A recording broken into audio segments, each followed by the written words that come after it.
Baik, bismillahirrahmanirrahim. Assalamualaikum warahmatullahi wabarakatuh. Saya ucapkan selamat pagi, siang, sore, dan malam pada pemirsa sekalian. Dan sebelumnya mohon izin kepada Bapak Ari selaku dosen pembimbing mata kuliah Fisika Awan di semester 5 ini. Yang kebetulan di sini saya hendak mempresentasikan dan menjelaskan terkait tugas yang ditugaskan pada kami, taruna-taruni eh, Prodi Meteorologi STMKG. Pada kesempatan ini, tugas ini bertujuan untuk memenuhi nilai dari ujian akhir semester 5, ya, ujian eh, akhir semester ganjil. Dan di sini kebetulan di kesempatan ini saya sendiri yang akan menjelaskan terkait tugas yang saya kerjakan ini untuk memenuhi nilai dan persyaratan untuk input dari nilai UAS. Baik, sebelum saya lanjutkan, semoga penjelasan saya ini dapat berjalan dengan lancar dan baik tanpa ada suatu kendala apapun. Amin. Baik, izin saya lanjutkan ke slide berikutnya. Nah, di sini terdapat biodata saya, yaitu uh, nama saya Muhammad Bani Nurwibowo dengan NPT 11220059 ya. Saya dari kelas Meteorologi 5C dan sekarang menempuh pendidikan di Sekolah Tinggi Meteorologi, Klimatologi, dan Geofisika di semester 5. Baik, berikut saya lampirkan dari soal dan instruksi pengerjaannya ya. Jadi soal ini terdiri dari 4 soal yang mana dari nomor 1 sampai 4 ini dapat dikatakan merupakan soal teoritis ya, yang dapat dijabarkan dengan kata-kata, kalimat, dan penalaran. Lalu yang dari nomor 5 sampai 8 ini merupakan soal yang berbentuk hitungan, yang mana ada instruksi dari ketentuannya, yaitu untuk uh, lambang atau tanda XX ini di setiap soalnya dari nomor 5 sampai 8 ini dapat diganti dengan dua digit angka terakhir dari NPT. Baik, uh, selanjutnya saya langsung ke soal pertama ya. Baik, sebelumnya soal pertama sendiri itu berisi arahan untuk menjelaskan prinsip kerja dari 4 instrumen untuk pengamatan cuaca berupa radar, lidar, sonar, dan disdrometer. Lalu adakah kaitannya dari keempat instrumen itu dengan pendeteksian dari mikrofisis awan? Yang pertama ada radar cuaca, yang mana pada dasarnya radar cuaca itu sebelumnya sistemnya itu menembakkan gelombang, yang mana gelombang ini ditembakkan dari transmitter, lalu uh, uh, maaf koreksi, jadi gelombang ini ditembakkan dari antena, yang mana energi dari gelombang ini diperoleh melalui transmitter. Lalu setelah gelombang itu mengenai objek di atmosfer, maka gelombang elektromagnetik itu akan kembali lagi dan kembali lagi ke antena radar, dan gelombang kembali ini akan ditangkap oleh receiver yang bertugas sebagai menangkap gelombang. Itu yang saya paham secara umumnya. Nah, radar cuaca ini memanfaatkan gelombang radio ya, dipancarkan ke atmosfer, yang mana mengenai partikel-partikel yang ada di atmosfer. Lalu dengan menganalisis waktu dan intensitas dari pantulan gelombang, radar dapat menentukan lokasi, jarak, dan kecepatan dari partikel tersebut, terutama dari pergerakan partikelnya ya. Lalu kaitannya dengan mikrofisis awan, yaitu radar cuaca ini dapat mendeteksi variasi dalam struktur awan, baik secara vertikal maupun horizontal, tergantung dari jenis radarnya, termasuk ukuran dan distribusi tetesan air. Yang mana informasi ini penting untuk memahami proses mikrofisis awan seperti pembentukan dan pertumbuhan tetesan air serta kristal es. Nah, di sini saya lampirkan gambar penjelas dari prinsip kerja radar cuaca, yang mana di gambar ini, gambar pertama ya, ini saling menembakkan dan menerima gelombang. Lalu di sini juga ada radar gelombang itu bukan cuman radar lalu antenanya, tapi juga ada berbagai instrumen yang digunakan untuk pengolahan dan pemvisualan data dari gelombang yang telah uh, diterima. Lalu ada LIDAR, light, yaitu light detection and arranging. Yang mana LIDAR ini sebenarnya prinsip kerjanya hampir sama dengan radar, tapi dia ini tidak menggunakan uh, gelombang elektromagnetik ya, tapi di sini menggunakan sinar laser untuk mengukur jarak dan karakteristik dari partikel yang ada di atmosfer. Nah, sinar laser ini dipancarkan dan ketika mengenai partikel, sebagian dari cahaya tersebut dipantulkan kembali ke sensor atau receiver penerima dari LIDAR. Dengan menganalisis waktu dan sifat cahaya yang dipantulkan, LIDAR dapat menyediakan informasi tentang konsentrasi, ukuran, dan bentuk dari partikel yang ada di atmosfer. Lalu kaitannya dengan mikrofisis awan, yaitu LIDAR dapat memberikan data yang rinci tentang distribusi partikel dalam awan, termasuk mikrofisis, yang mana dapat membantu dalam mempelajari bagaimana partikel ini berinteraksi satu sama lain dan bagaimana saling mempengaruhi proses dalam pembentukan awan. Nah, yang di sini saya ambil contoh pada gambar yaitu LIDAR yang ditembakkan dari pesawat terbang ya, bukan ground LIDAR tapi air LIDAR ya, yang menggunakan uh, apa istilahnya ya, menggunakan menggunakan uh, bukan bukan bukan menggunakan, tapi yang ditempelkan di pesawat gitu. Yang mana di sini LIDAR ini akan menambahkan sinar laser ke daratan untuk uh, dapat mendeteksi atau uh, menganalisis sebenarnya topografi atau objek-objek apa saja yang ada di tanah itu. Nah, selain penginderaan untuk atmosfer, tapi ini juga dapat sebagai uh, data, pemerolehan data yang digunakan untuk pemetaan dari tanah itu sendiri. Nah, lalu LIDAR sendiri juga prinsip kerjanya ini hampir sama ya dengan radar, yang mana itu menembakkan dan juga menerima output yang dikeluarkan, yang mana output dari radar itu gelombang, lalu LIDAR itu sendiri adalah sinar. Yang selanjutnya ada solder, yaitu sonic detection and ranging, yang mana prinsip kerja solder ini itu sebenarnya juga sama seperti radar dan LIDAR, tapi yang berbeda yaitu uh, gelombang atau objek yang ditembakkan oleh solder itu berbeda dari radar dan LIDAR, yang memang ketiga ini memang berbeda dari objek yang ditembakkan. Yang mana solder ini menggunakan gelombang suara ya utamanya untuk mengukur profil kecepatan angin di atmosfer. Nah, parameter utama dari solder ini adalah untuk mengukur kecepatan angin di atmosfer gitu. Dan instrumen ini memancarkan gelombang suara yang menganalisis pantulan dari partikel udara ya. Dengan cara ini, solder dapat menentukan kecepatan dan arah angin dari berbagai elevasi atau ketinggian. Nah, kaitan dengan mikrofisis awan sendiri, solder itu dapat membantu dalam memahami dinamika atmosfer yang mempengaruhi pembentukan awan. Misalnya pembentukan awan yang dipengaruhi oleh uh, proses adveksi, yang mana pergerakan awan yang dipengaruhi oleh angin ya biasanya. Dan juga dapat yang pergerakan angin yang dapat mempengaruhi distribusi dan pertumbuhan partikel dalam awan, yang penting dalam studi mikrofisis awan itu sendiri. Yang selanjutnya ada distrometer. Nah, ini agak sedikit berbeda dari ketiga instrumen tadi, yang mana distrometer ini adalah alat yang digunakan untuk mengukur ukuran, bentuk, dan kecepatan jatuhnya tetesan air hujan. Nah, jadi distrometer ini kurang lebihnya digunakan untuk pemantauan dari tetesan atau ya tetesan dari air hujan itu sendiri. Sebenarnya distrometer ini saya kurang tahu ya, ini dapat memantau secara 3 dimensi atau tidak, tapi setahu saya seharusnya bisa sih untuk mengukur tetesan dari air hujan itu bukan hanya secara 2 dimensi memperoleh panjang lebar, tapi juga volume ya. Nah, alat ini sering menggunakan sensor optik untuk mendeteksi tetesan saat jatuh melalui cahaya yang dipancarkan.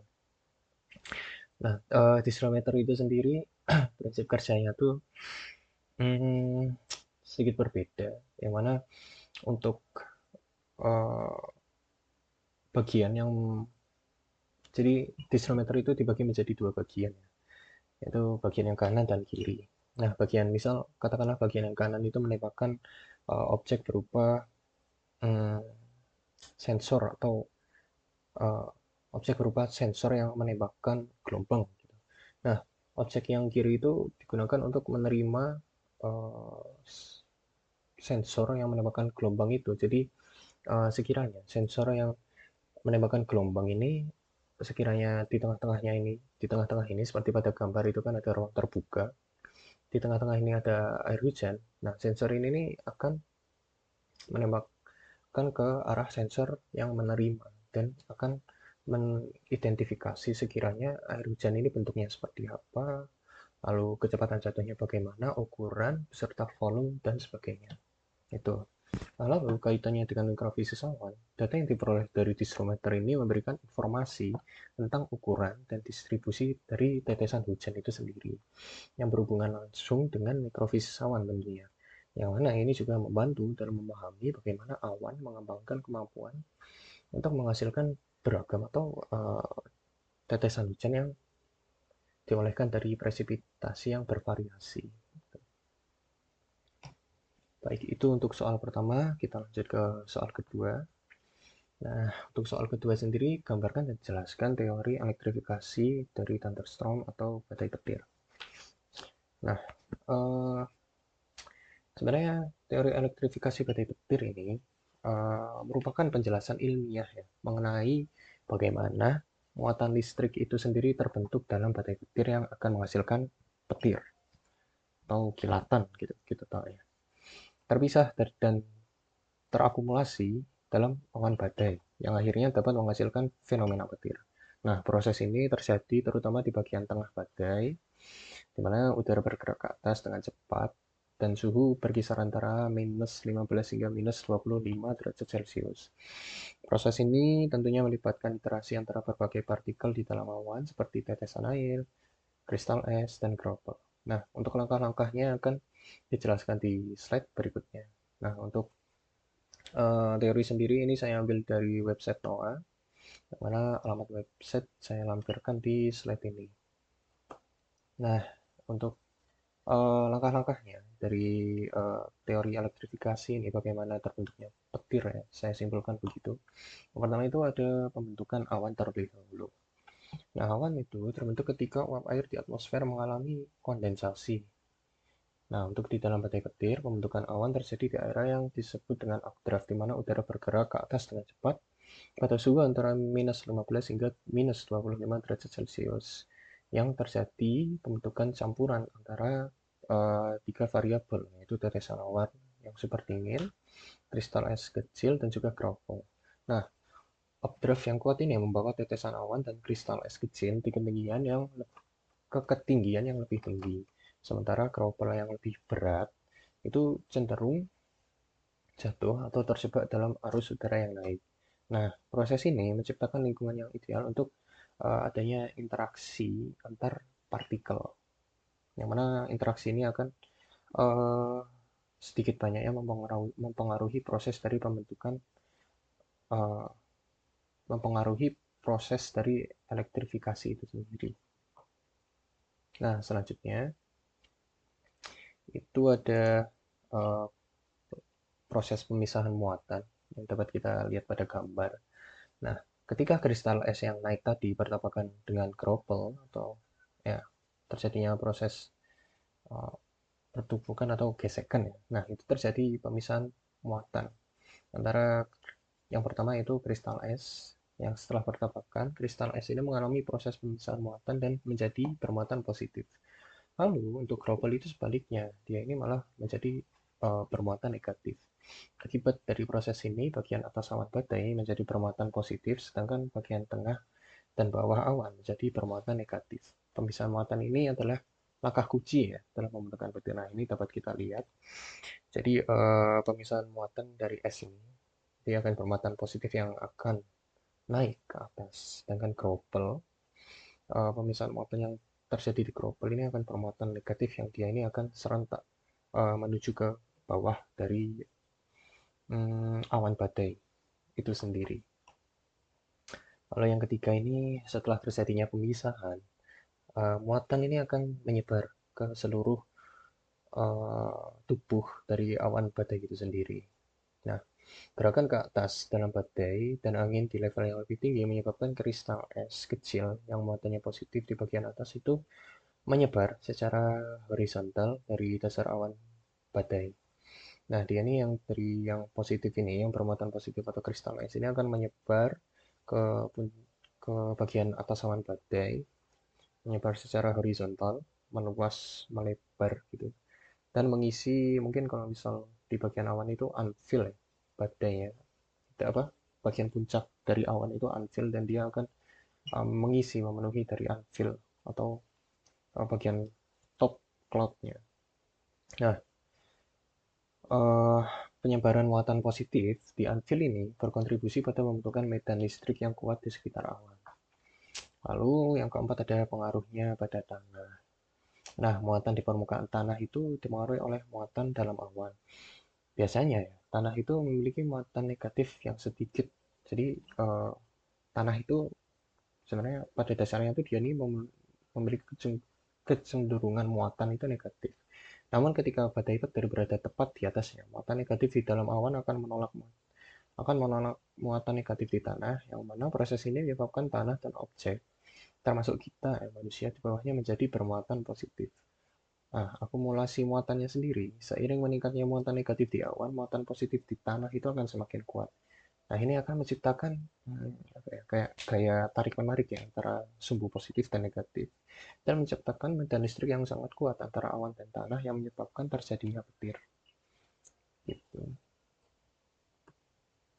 Nah, selanjutnya itu ada redistribusi muatan.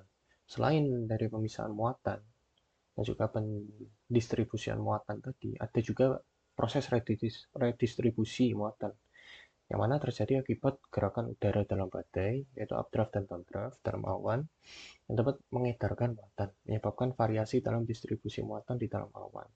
Nah, akumulasi positif di bagian bawah awan, di dekat bagian bawah awan badai, terdapat akumulasi muatan positif kecil akibat presipitasi dan suhu yang lebih hangat. Ini berkontribusi pada kompleksitas proses elektrifikasi dan potensi terjadinya petir. Nah, gitu. Baik, next, yaitu soal ketiga. Nah, soal ketiga ini berisi dari 3 soal ya sebenarnya. Jadi soal beranak. Yang mana yang pertama itu kita disuruh menjelaskan tentang beberapa koreksi terhadap teori pertumbuhan difusi tetesan hujan. Lalu yang kedua proses mekanisme cloud seeding pada awan hangat dan awan dingin. Lalu yang ketiga ada perbedaan mendasar persamaan 1 dimensi, 2 dimensi, dan 3 dimensi pada model numerik awan. Baik, yang pertama kita akan menjawab soal A atau koreksi terhadap teori pertumbuhan difusi tetes hujan. Nah, jadi untuk penjelasannya itu, sebenarnya terdapat 5 koreksi terhadap teori pertumbuhan difusi tetesan hujan itu sendiri. Yang pertama yaitu adanya efek kinetika. Efek ini berkaitan dengan laju transfer panas, massa, dan momentum antara tetesan air dan lingkungannya yang dipengaruhi oleh bilangan Knudsen, yaitu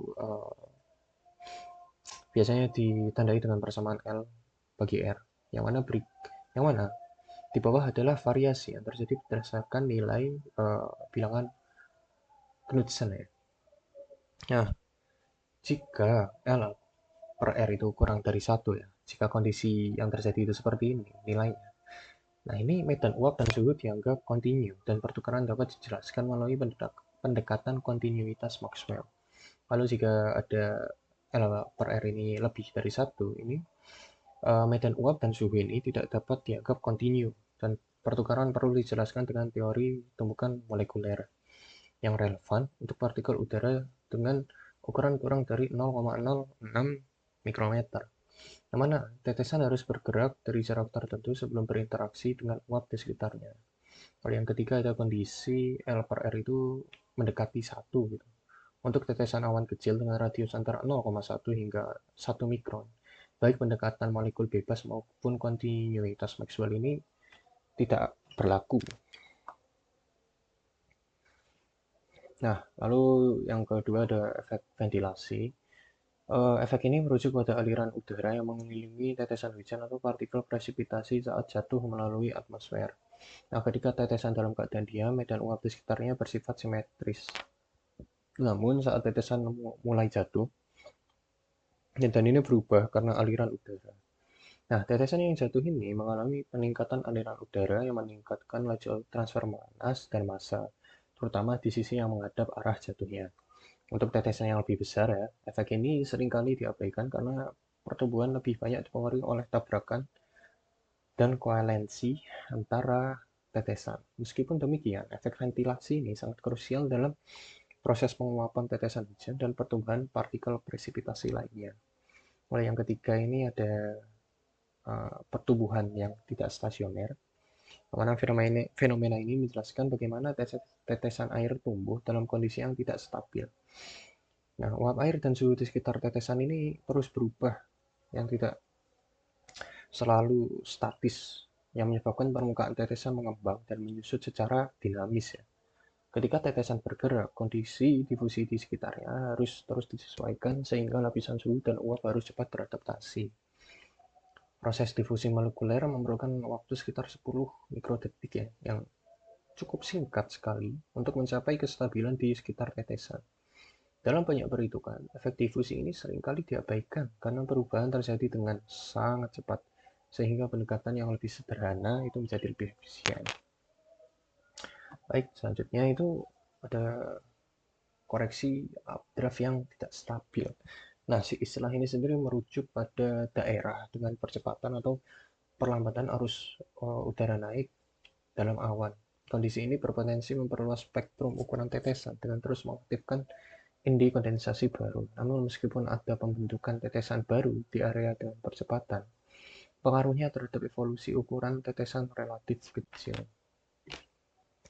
Jadi updraft yang tidak stabil ini sepertinya memang adanya medan updraft dan downdraft yang saling bersinggungan dan tidak terbagi di areanya yang memang biasanya ada garis imajiner yang membagi antara bagian updraft dan downdraft. Itu harusnya memang relatif lurus dan stabil yang tidak berkelok-kelok. Tapi mungkin di case ini bisa kita ambil kesimpulan bahwa ini adanya aliran updraft dan downdraft yang memang uh, aliran alirannya itu bersinggungan secara kasar, jadi bergelombang-gelombang.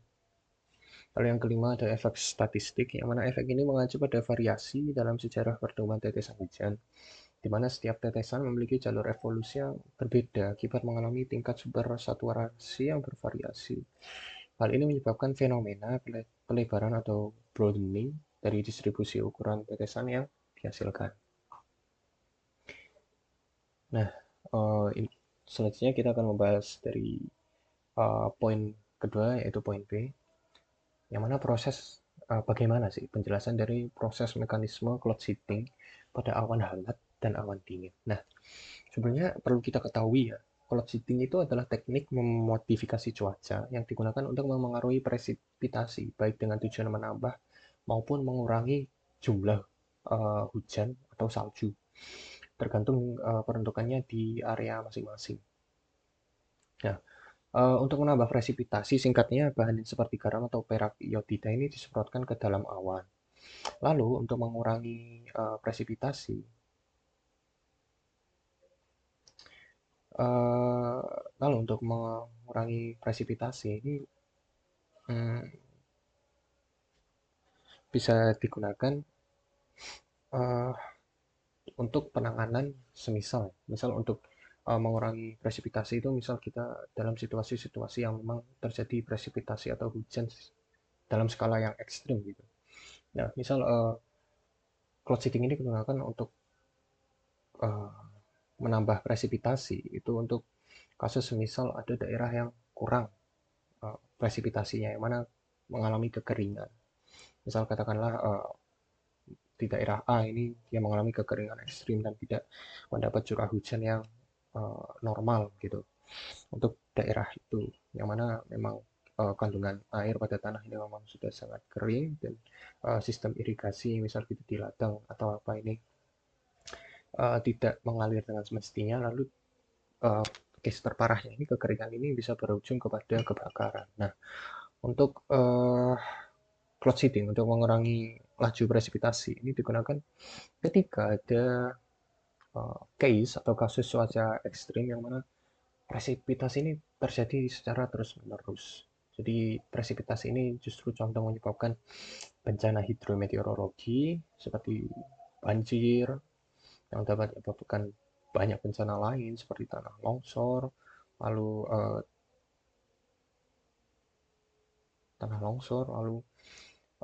misal ya seperti tanah longsor, lalu bisa menimbulkan, nah dari banjir itu sendiri sebenarnya dapat meregangkan tanah gitu ya, atau ya intinya intensitas dari presipitasi yang terlalu banyak ini dapat menyebabkan banyak bencana seperti banjir, tanah longsor, lalu bisa menyebabkan penyakit dari misal banjir itu dapat menyebabkan penyakit penyakit-penyakit atau yang terbawa dari bakteri yang ada di dalam banjir. Nah, dengan mempercepat proses jadi dengan mempercepat proses pembentukan kristal es atau tetesan air. Nah, ini presipitasi terjadi lebih cepat, tetapi dalam jumlah yang lebih kecil. Nah, itu untuk yang cloud seeding untuk mengurangi presipitasi. Tapi sejatinya cloud seeding ini merupakan alat atau sebuah terobosan untuk yang dapat sebuah terobosan yang fleksibel yang dapat digunakan untuk mengelola ketersediaan air dan dampaknya pada cuaca ekstrim. Lanjut. Nah, yang pertama ini ada proses atau mekanisme cloud seeding pada awan hangat. Yang pertama itu adalah pemilihan awan yang tepat sebelum kita mau menyemai atau kita mau membibit awan. Ya, kita ini harus memilih bibit-bibit awan mana saja yang sekiranya cocok untuk kita suburkan atau kita keringkan. Tapi umumnya ini cloud seeding ini digunakan untuk menambah presipitasi. Jadi katakanlah untuk menyuburkan awan itu sendiri untuk menghasilkan output hujan. Nah, yang pertama pemilihan awan yang tepat. Dalam proses cloud seeding, pemilihan awan kumulus berbentuk badai atau awan CP yang berada di atas daerah tangkapan air seperti bendungan. Nah, awan ini memiliki potensi tinggi untuk menghasilkan presipitasi. Jadi kita memilih awan kumulus yang sekiranya awan kumulus ini berpotensi untuk menjadi awan CP. Kalau kita lihat juga letak posisi awan kumulus ini apakah dia ini berada di atas daerah yang di bawahnya ini termasuk perairan luas atau enggak gitu. Lalu yang kedua ini ada pembuatan bahan seeding, mana larutan garam ya, disiapkan sebagai bahan seeding. Nah, garam ini bersifat higroskopis, yang berarti dapat menyerap air dari lingkungan sekitarnya. Bahannya yang utama itu garam. Kenapa? Karena garam itu sifatnya higroskopis, yang dia ini akan menarik molekul-molekul ya. Jadi menarik menyerap molekul-molekul partikel yang berfungsi sebagai tetesan-tetesan air dalam skala mikro yang nantinya akan berkembang ke menjadi tetesan-tetesan air, ya tetesan-tetesan air dalam skala yang lebih besar. Tapi sebelum menjadi tetesan air itu sendiri, garam ini akan mengumpulkan atau membentuk sebuah inti atau nukleasi pada awan, yang mana itu berjumlah ribuan. Dan tergantung ya, kalau misal awan cumulus itu biasanya awan-awan yang bukan menyebabkan hujan biasanya masih berupa tetesan, tapi kalau misal awan CP atau awan yang menyebabkan hujan itu biasanya inti nukleasinya, inti pembentukannya itu biasanya bukan air tapi kristal, yang mana nanti seiring waktu ini dia akan mengalami downdraft atau penurunan, lalu ketika melewati melting layer di awan dia akan meleleh dan membentuk hujan. Nah, yang ketiga ini ada pengangkutan bahan seeding, yaitu bahan seeding dibawa menggunakan pesawat ya. Jadi bahan seeding itu dibawa menggunakan pesawat, yang mana akan ditaburkan menggunakan pesawat. Sebenarnya bukan hanya pesawat, tapi bisa menggunakan uh, apa ya, drone itu bisa. Lalu kita menggunakan tower itu juga bisa yang akan menerbangkan uap yang berisi garam di dalamnya. Ada penyemprotan larutan. Nah, proses penyemaian dilakukan dengan menyemprotkan larutan garam ke dasar awan. Yang mana ini adalah titik awal untuk interaksi antara bahan seeding atau bahan untuk memperkuat inti nukleasi pada awan dan akan membentuk uap air atau molekul-molekul air yang lebih banyak di awan. Jadi menambah massa awan itu sendiri dan juga menggemukkan awan untuk menyebabkan awan itu dapat menjadi awan hujan. Yang kelima ada proses penyerapan uap air. Nah, setelah larutan garam disemprotkan, partikel-partikel garam akan mulai menyerap uap air di sekitar mereka, yang mana berfungsi sebagai inti kondensasi. Ya, ini atau nukleasinya lah. Lalu yang keenam ada pertumbuhan partikel. Yang mana saat partikel garam ini naik lebih tinggi ke dalam awan oleh arus udara, karena adanya gaya updraft ya, mereka akan terus tumbuh melalui proses kondensasi. Nah, partikel ini bergerak di dalam lingkungan kaya uap air yang mendukung pertumbuhan lebih lanjut. Yang ketujuh ada koalesensi, tetesan kecil yang terbentuk akan bertabrakan dengan partikel besar. Proses ini dikenal sebagai koalesensi itu sendiri, di mana tetesan kecil bergabung untuk membentukkan tetesan yang lebih besar. Nah, proses koalesensi ini ada ketika adanya gaya apa ya? Adanya proses atau pengaruh antara tumbukan atau gesekan yang terjadi antar partikel, yang mana partikel itu akan menyatu karena tumbukan itu bukannya memecah, tapi justru dia ini menyatu jadi satu kesatuan yang lebih besar. Yang terakhir itu proses output yang diharapkan yaitu presipitasi. Yang ketika tetesan air mencapai ukuran yang cukup besar, maka akan jatuh ke tanah sebagai hujan. Biasanya hujan dapat terjadi sekitar 15-20 menit setelah proses seeding itu dimulai. Selanjutnya ada cloud seeding pada awan dingin, yang mana langkah-langkahnya itu yang pertama masih sama ya, pemilihan awan yang tepat, lalu juga yang kedua itu pembuatan bahan seeding. Nah, lalu yang ketiga ini ada penempatan bahan seeding, yang keempat juga ada proses pembentukan kristal, ini agak sedikit berbeda. Begitu berada di dalam awan, bahan seeding ini berfungsi sebagai inti pembentukan es. Uap air yang berada dalam kondisi supercooling akan langsung berubah menjadi kristal es melalui proses deposisi. Lalu ada pembentukan kristal es.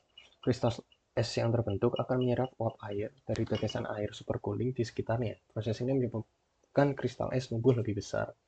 Lalu yang keenam ada koalesensi kristal es, yang mana kristal es akan bertabrakan satu sama lain dan bergabung untuk membentuk partikel es yang lebih besar. Nah, lalu ada presipitasi. Nah, partikel es yang cukup besar dan berat akhirnya akan jatuh ke permukaan bumi sebagai salju. Jika partikel ini melewati lapisan udara hangat, mereka dapat mencair dan jatuh sebagai hujan. Jadi perbedaan antara cloud seeding di awan hangat dan awan dingin itu sebenarnya inti kondensasi yang diharapkan itu terjadinya apa. Kalau misal di awan hangat itu inti kondensasi yang diharapkan itu dia akan terbentuk menjadi inti dari kondensasi untuk air. Nah, tapi kalau misal di awan dingin itu yang dapat saya simpulkan, itu penyemaian atau seedingnya itu dia diharapkan intinya itu akan menjadi partikel-partikel es. Nah, yang mana ini biasanya kalau misal di awan dingin, misal katakanlah di lintang 60 derajat ke atas ya, subtropis ke atas itu biasanya outputnya itu akan menjadi salju. Kalau misal di bagian tropis, seeding ini outputnya akan menjadi hujan. Tuh. Nah, lalu ada poin ketiga atau soal C. Nah, ini jelaskan perbedaan mendasar antara persamaan satu dimensi, dua dimensi, dan tiga dimensi pada model numerik awan. Oke, model numerik awan sendiri digunakan untuk mempelajari dinamika, termodinamika, dan mikroproses pada awan. Perbedaan utama antara model satu dimensi, dua dimensi, dan tiga dimensi terletak pada jumlah dimensi spasial yang dihitung yang memengaruhi tingkat kompleksitas, kebutuhan komputasi, dan akurasi simulasi. Baik, yang pertama model satu dimensi. Ada 3 penjelasan meliputi karakteristik, keunggulan, dan keterbatasan. Nah, pertama dimensinya. Hanya mempertimbangkan variasi vertikal atau Z dan mengabaikan perubahan horizontal yaitu X. Lalu fokusnya itu untuk mengamati struktur vertikal awan dalam satu kolom atmosfer. Nah, persamaan yang disimulasikan itu ada konservasi massa, momentum, energi, dan uap air dalam alam vertikal. tapi tidak mencakup gerakan lateral. Keunggulannya ini sederhana karena cuma satu dimensi dan membutuhkan sumber daya komputasi yang ringan, nggak berat untuk jadi mungkin komputer dari spek mana saja itu masih sanggup lah kalau misal untuk melakukan komputasi satu dimensi ini. Lalu berguna untuk simulasi awal atau sensitivitas terhadap parameter mikrofisik awan. Lalu keterbatasannya tidak mencerminkan dinamika lateral seperti interaksi awan atau angin horizontal, lalu juga kurang akurat untuk memahami interaksi skala besar. Itu. Lalu ada model dua dimensi. Nah, karakteristik dimensinya itu mempertimbangkan variasi dalam satu arah horizontal X dan vertikal Z. Fokusnya ini menampilkan penampang melintang dari awan atau sistem awan yang mencakup gerakan naik turun dan aliran horizontal. Lalu persamaan yang disimulasikan ini ada konservasi massa, momentum, energi, dan uap air dalam dua dimensi. Keunggulannya lebih realistis dibandingkan model satu dimensi karena mencakup aliran horizontal, digunakan untuk memahami struktur awan dan hubungan vertikal horizontal pada skala kecil. Lalu keterbatasannya ini tidak mencakup interaksi lateral penuh di kedua arah horizontal Y sehingga tidak cocok untuk simulasi awan dalam lingkungan tiga dimensi yang lebih kompleks. Selanjutnya ada model tiga dimensi, mana karakteristik dimensinya ini mempertimbangkan variasi di semua arah spasial, baik itu X, Y, atau Z. Fokusnya itu untuk menampilkan simulasi penuh dari dinamika awan dalam ruang tiga dimensi. Persamaan yang disimulasikan itu konservasi massa, momentum, energi, dan uap air dalam tiga dimensi. Ini lengkap, memperhitungkan interaksi awan dan angin dan turbulensi dalam ruang penuh juga. Keunggulannya ini jelas, sangat realistis dan menangkap dinamika spasial penuh, tidak ada satupun hal yang terlewat gitu. Lalu mampu memodelkan interaksi kompleks antar awan atau sistem awan pada skala besar. Juga digunakan dalam prediksi cuaca atau penelitian atmosfer modern. Keterbatasannya membutuhkan sumber daya komputasi yang sangat besar.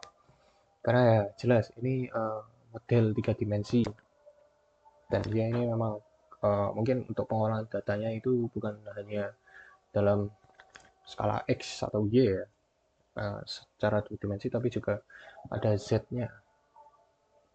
Dimana ini bisa menampilkan secara tiga dimensi volumenya yang itu memang katakanlah dari Z-nya ini bisa dari satu Z ini bisa menampilkan satu XY. Nah, kalau misal dalam katakanlah 10 Z, berarti di situ ada 10 XY. Dan ini bisa dikatakan dalam pengvisualannya ini akan menjadi 10 kali lebih berat daripada menampilkan satu XY itu sendiri.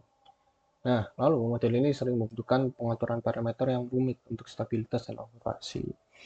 Nah, untuk pengaturan parameter itu sendiri memang dikatakan karena semakin banyak data yang diamati, maka pengaturan threshold yang tepat ini jelas menjadi suatu concern yang memang cukup penting agar data yang ditempatkan itu dapat akurat dan menampilkan kondisi yang sebenarnya. Baik, lanjutnya soal keempat. Nah, soalnya itu sendiri kita diarahkan untuk menjelaskan proses-proses yang terjadi dalam gambar di bawah ini. Oke. Nah, proses yang terjadi ya dari mungkin dapat kita katakan ini proses-proses fisis yang terjadi yang terjadi di dalam awan. Gitu. Nah, proses yang pertama itu ada kondensasi, di mana proses uap air menjadi air cair yang membentuk awan. Lalu ada evaporasi atau penguapan, yaitu proses air cair menjadi uap air sebelum mencapai permukaan bumi. Lalu ada deposisi, proses uap air menjadi es tanpa melalui fase cair. Kalau ada pencairan atau melting, yang mana proses mencairnya es menjadi air cair seperti salju dan graupel menjadi hujan. Ada rimming, proses air cair yang sangat dingin membentuk salju. Nah, ada autoconversion, yaitu proses menggabungkan tetesan air kecil di awan menjadi besar hingga mencapai ukuran yang cukup untuk jatuh sebagai hujan. Lalu ada collection, yang mana proses di mana partikel bertabrak, bersatu, dan bergabung untuk menjadi partikel yang lebih besar, yaitu partikel air dan es di awan menjadi hujan. Partikel air dan es di awan itu bisa menjadi salju, serta hujan menjadi kroppel, lalu ada partikel es di awan ini menjadi salju. Nah, yang ke-8 ada convention atau konversi, conversion atau konversi ya. Karena proses ini merupakan perubahan suatu partikel menjadi partikel lain, di mana es dalam awan menjadi salju. Yang ke-9 ada collection of ice by rain, yang mana proses hujan menangkap partikel es untuk mencairkan partikel es. Lalu ada shading, pelepasan air cair dari permukaan partikel yang lebih besar menjadi tetesan yang lebih kecil. Lalu ada precipitation flood, yang yaitu presipitasi yang jatuh. Ya, ini intinya presipitasi. Itu proses akhir di mana partikel presipitasi antara rain, snow, dan kroppel yang jatuh ke permukaan akibat gaya gravitasi bumi.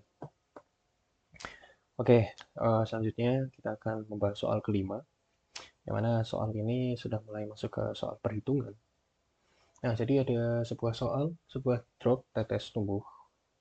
Oh, sebelumnya, jadi dari soal 5 sampai dengan soal terakhir ini, x-axis ini sesuai dengan instruksi yang diberikan ini, kita input yaitu 2 angka terakhir dari NPT masing-masing taruna atau taruni yang mengerjakan soal ini. Nah, untuk saya sendiri, 2 angka terakhir itu adalah 5, 9. Jadi, oke, mari kita olah dan mari kita jawab. Sebuah drop atau tetes tumbuh dengan kondensasi dari radius 2 mikrometer sampai 20 mikrometer dalam 59 menit pada suhu 15,9 derajat Celcius dan tekanan 105,9 kPa. Nah, tentukan jumlah ambien atau ambai atau es yang mengabaikan solusi dan kelengkungan dalam persamaan pertumbuhan awan. Oke. Nah, ini kita perlu ya untuk menjawab soal seperti ini jelas umumnya kita ketahui tanya dan jawab dulu. Pertama diketahui R dalam kurung T ini 20 mikrometer, RO-nya 2 mikrometer, T-nya itu 59 menit, konversi menjadi 3540 second, T-nya 15,9 derajat Celcius, P-nya itu 105,9 kilopascal atau 1059 milibar. Lalu ini ada konversi log-nya ya. Log 10-nya itu sesuai dengan acuan pada materi yang diberikan oleh Bapak Aris itu log 10-nya ini 2 second. Nah, ini langkah-langkah yang digunakan untuk menghitung. Yang pertama kita tentukan dulu rumus yang digunakan. Yang mana kita menggunakan rumus R kuadrat dalam kurung T min RO pangkat 2 per 2T, lalu kita memasukkan nilai-nilai yang ada yang diketahui gitu. Nah, langkah pertama setelah kita menggunakan rumus ini, kita akan memperoleh hasil yaitu 0,06 mikrometer pangkat 2 S pangkat min 1 pada T 15,9 derajat Celcius dan P 1059 milibar. Nah, lalu kita lakukan perhitungannya dari log 10 ini, yang mana diperoleh hasil 112,20 mikrometer pangkat 2 S pangkat min 1. Nah, lalu kita cari S pangkat min 1-nya ini dengan rumus yang diperoleh dengan memasukkan nilai-nilai yang ada.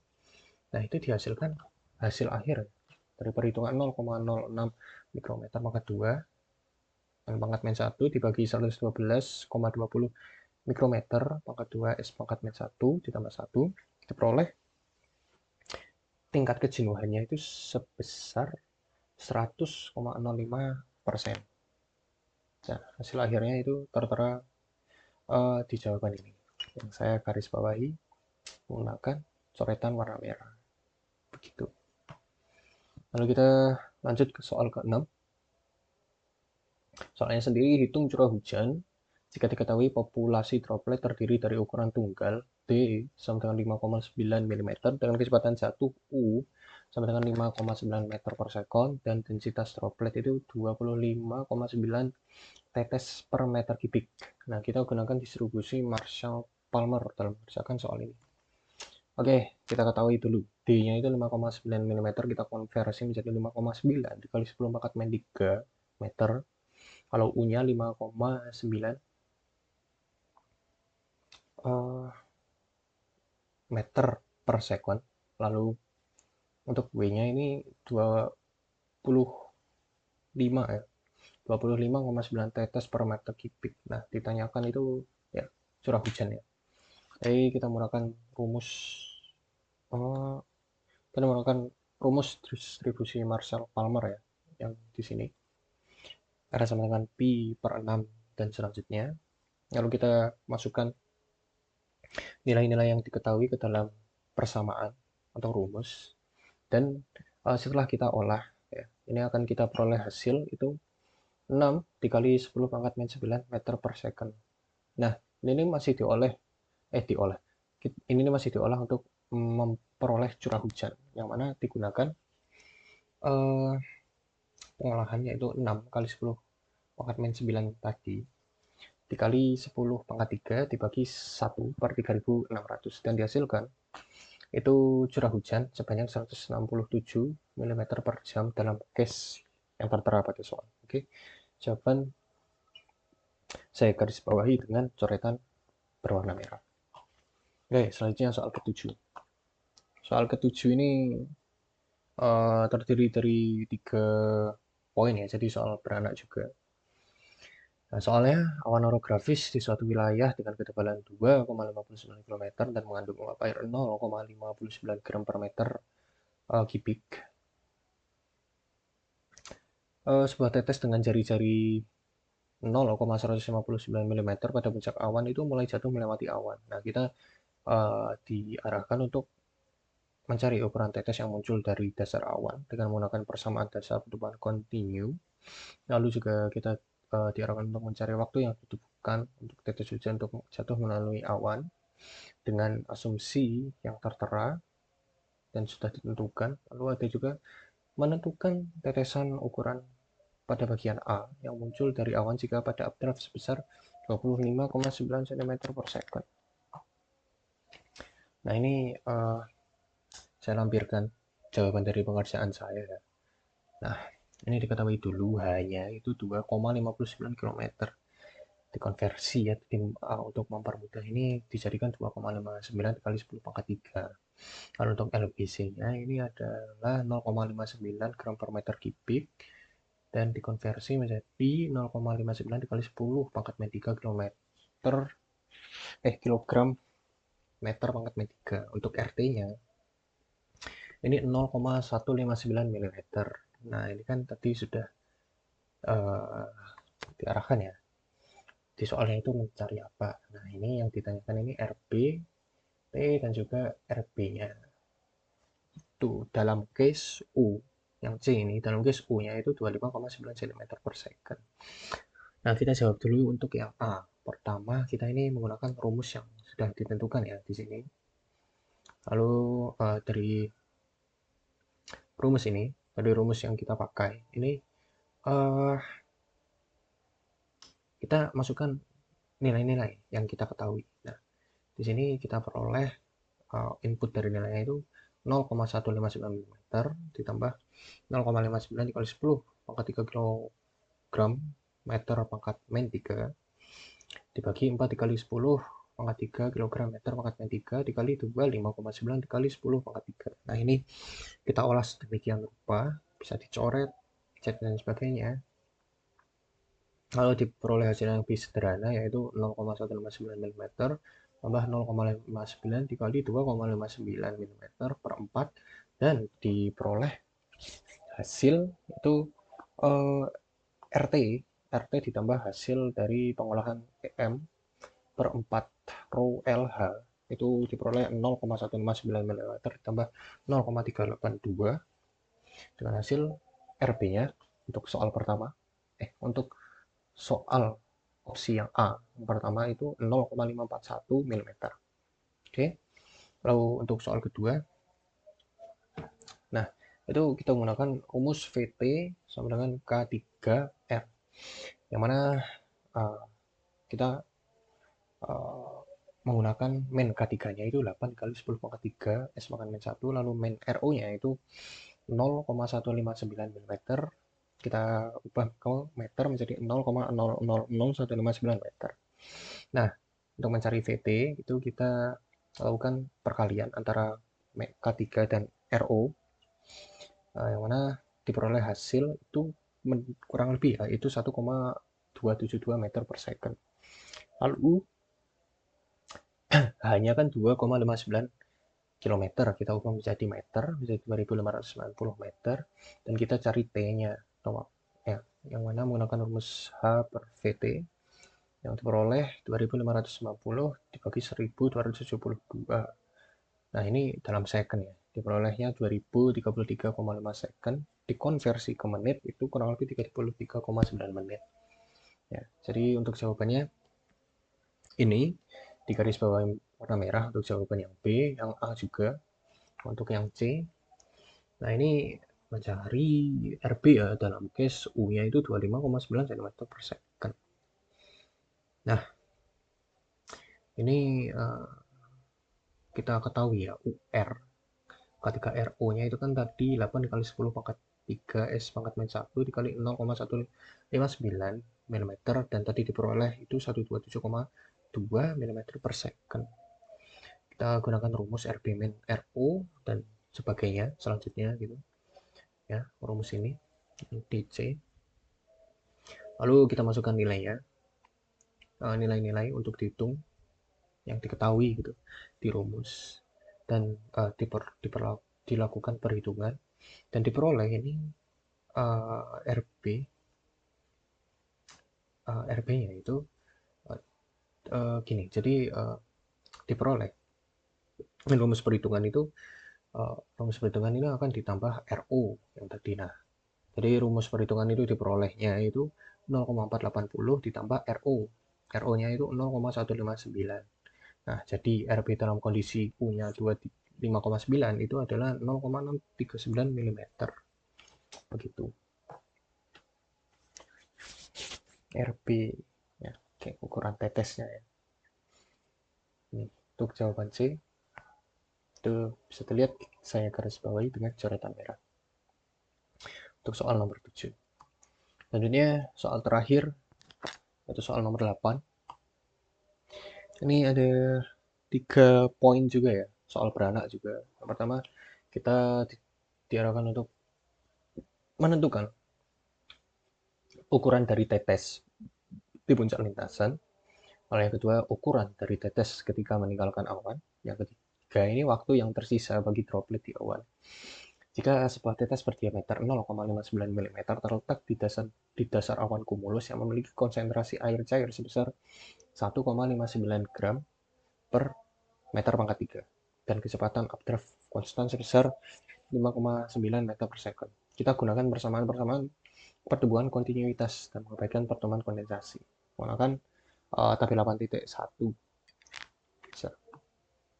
Nah, ini hasil pengerjaan saya dari poin A hingga C di soal nomor 8. Kita ketahui dulu untuk R ya, itu 0,59 meter, lalu M-nya itu 1,59 ya, gram per meter kubik. U-nya itu 5,9 meter per second.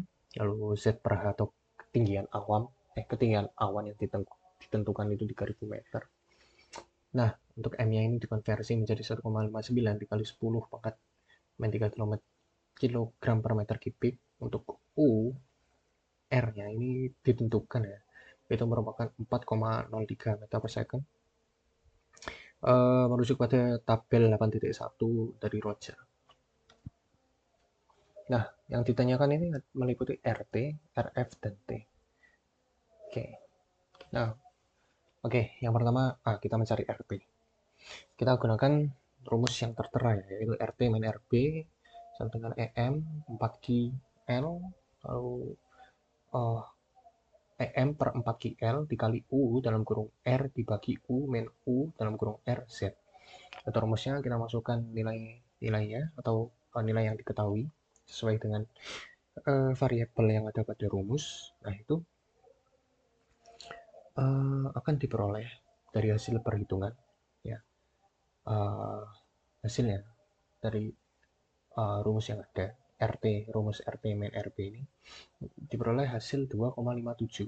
Nah, ini ditambahkan RB, yang mana RB-nya itu dari ruas kiri kita pindah ke ruas kanan, yang nilainya dari RB itu sendiri adalah 0,59 dan ditambah menjadi uh, dan ditambah untuk mengetahui RP dari hasil perhitungan dengan RP, yang mana RP ya, atau ukuran dari tetes di puncak lintasan itu diperoleh sebesar 3,16 mm. Lalu untuk B, kita mencari ukuran tetes ketika meninggalkan awan. Nah, kita menggunakan persamaan yang menggunakan cukup banyak integral. Oke, nah uh, persamaan ini sudah saya sederhanakan. Nah, kita menggunakan persamaan yaitu integral RF RO lalu U per UR dikurangi integral RF RO super R dr sama dengan integral Z ZU EM per 4QL dz. Lalu kita masukkan nilai-nilai yang sudah diketahui, kita olah ya. Di sini kita lakukan perhitungan. Nah, lalu diperoleh itu 2,45 len dalam kolom RF min RU min L len RF min RO sama dengan EM per 4 QLZ, yang mana diperoleh apa persamaan yaitu 1,46 len dalam kurung RF min 0,59. Nah, ini 1 dalam kurung 1,59 dikali 10 pangkat min 3 per 4 dikali 10 pangkat 3 dikali 3 kali 10 pangkat 3 kali 10 pangkat 3 mm. Ini bisa dicoret-coret lah. Untuk kita lakukan seleksi untuk mempermudah dan diperoleh hasil yaitu perhitungan dari 1,4 len dalam kurung RF min 0,59. Nah, itu sama dengan 1,1925. Nah, untuk RF akhirnya atau lintasan ketika meninggalkan awan itu ukurannya itu kurang lebih 2,85 lah, 2,85 mm. Nah, untuk soal C, yang mana waktu yang tersisa bagi droplet sih di awan itu waktu ya, kita mencari waktu.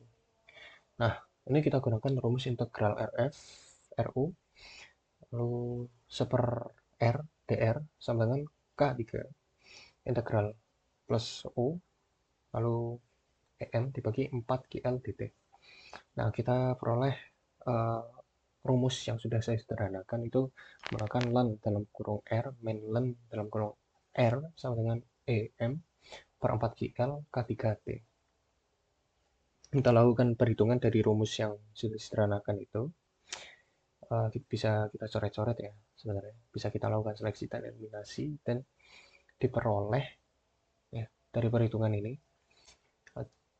T itu mendekati ya kurang lebihnya 455 second lah, 455 detik atau sekitar 8 menit 25 detik untuk waktu yang tersisa bagi droplet awan jika sebuah tetes berdiameter bla bla bla dan seterusnya yang sudah ditentukan.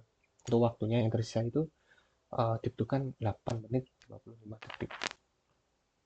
Nah, mungkin sekian yang dapat saya sampaikan terkait pemaparan dari tugas UAS ini. Semoga apa yang saya jelaskan ini dapat dipahami dengan cukup baik dan semoga tidak ada miskonsepsi dari apa yang saya jelaskan. Uh, Kurang lebihnya saya memohon maaf jika terdapat kesalahan. Uh, Mungkin memang itu karena kekurangan saya dan ketidakmampuan saya untuk uh, menjelaskan dengan baik karena mungkin ada beberapa materi yang memang saya sendiri masih belum menguasai secara penuh. Tapi di luar semua itu uh, kurang lebih sudah saya coba jelaskan sepemahaman dan semampu saya. Dan jika memang masih ada kesalahan mungkin dapat dikoreksi. Mungkin bisa sharing lah untuk mengkoreksi atau ya mungkin jika ada kesalahan ya tolong bisa dikoreksi atau ya mungkin bisa dibenarkan gitu. Dan lebihnya juga mungkin jika ada beberapa hal yang memang kurang lebihnya saya eh, menambahkan di luar konteks jawaban yang diperlukan, mungkin ya mungkin bisa digunakan sebagai insight atau tambahan bagi pemirsa yang melihat penjelasan ini. Dan juga kepada mohon izin kepada yang terhormat Pak Aris, mungkin sekian yang dapat saya sampaikan. Semoga apa yang saya sampaikan dari tugas UAS ini dapat diterima dengan baik, dan saya berharap semoga apa yang saya kerjakan ini memperoleh hasil yang sesuai dengan usaha yang saya keluarkan dan juga jawaban yang saya berikan. Begitu. Mungkin akhir kata sekian saya cukupkan. Terima kasih. Assalamualaikum warahmatullahi wabarakatuh.